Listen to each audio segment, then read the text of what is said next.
Ave Maria. എൻ്റെ പേര് Mary റോഷൽ. ഞാൻ ട്രിവാൻഡ്രം ചാക്കയിൽ നിന്ന് വരുന്നു. എൻ്റെ മോൾ അനോറയ്ക്ക് വേണ്ടി സാക്ഷ്യം പറയാനാണ് ഞാനിവിടെ വന്നിരിക്കുന്നത്. ഞാൻ ഉടമ്പടി എടുത്തത് ഫെബ്രുവരി 2023 ഉടമ്പടി എടുത്തത്. അപ്പോൾ എൻ്റെ മോളാണെങ്കിൽ ഞാൻ ആദ്യത്തെ ഉടമ്പടി എടുത്ത് 1 വർഷത്തിനുള്ളിലാണ് മോളുണ്ടായത്.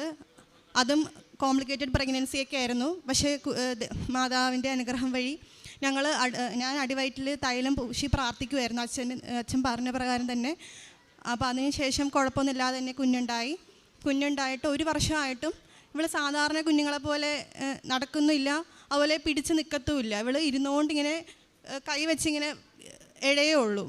ആദ്യമൊക്കെ ഞാൻ വിചാരിച്ചു ശരിയാവും, കുഴപ്പമൊന്നും ഉണ്ടാവില്ല എന്ന് വിചാരിച്ചു. പക്ഷെ 1 വയസ്സ് കഴിഞ്ഞിട്ടും ഇവൾ പിടിച്ചു പോലും നിൽക്കുന്നില്ല. നമ്മൾ പിടിച്ചാൽ പോലും ഇവൾ ഇങ്ങനെ ഇരുന്ന് പോവും.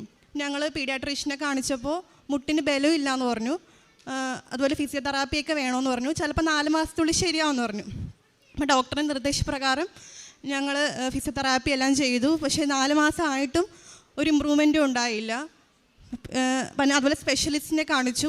അവരും ഇതുപോലെ ഫിസിയോതെറാപ്പിയൊക്കെയാണ് പറഞ്ഞത്. പക്ഷേ 1.5 വയസ്സായിട്ടും ഒരു ഇമ്പ്രൂവ്മെൻറ്റും ഇല്ലാതിരുന്നുകൊണ്ട് 1.25 വരെ വെയിറ്റ് ചെയ്തു.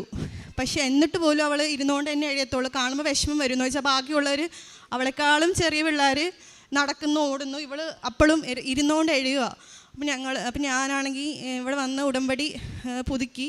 അതാണ് ഫെബ്രുവരിയിലാണ് ഉടമ്പടി പുതുക്കി തൈലം എടുത്ത് ഇവളുടെ മുട്ടിൽ കുരിശ് വരച്ച് ഇങ്ങനെ പ്രാർത്ഥിക്കും. ഞങ്ങൾ പ്രാർത്ഥനയ്ക്ക് ശേഷം പ്രാർത്ഥിക്കും. അതുപോലെ തേന് അവളുടെ കൊടുക്കുന്ന ഭക്ഷണത്തിൽ കുറച്ച് തേനൊക്കെ ഒഴിച്ച് കൊടുക്കുമായിരുന്നു. ശരിക്കും പറഞ്ഞാൽ 2 ആഴ്ചക്കുള്ളിൽ തന്നെ അവൾ തനിയെ നിൽക്കാൻ തുടങ്ങി. അതുവരെ ഞങ്ങൾ ശ്രമിച്ചിട്ട് പോലും അവൾ തനിയെ നിൽക്കത്തില്ലായിരുന്നു. നിൽക്കും, പിന്നെ പതുക്കെ പിച്ച് വെച്ച് നടന്നു. പിന്നെ അത്രയും സ്പീഡിനാണ് അവൾ നടക്കാനും ഓടാനും ഇപ്പോൾ ചെയ്യുന്നത്.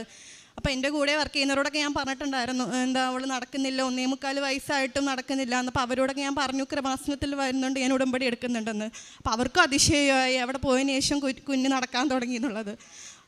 അപ്പോൾ ഈ ഒരു വലിയ അനുഗ്രഹം തന്നതിന് കൃപാസന മാതാവിനോട് നന്ദി പറയുന്നു.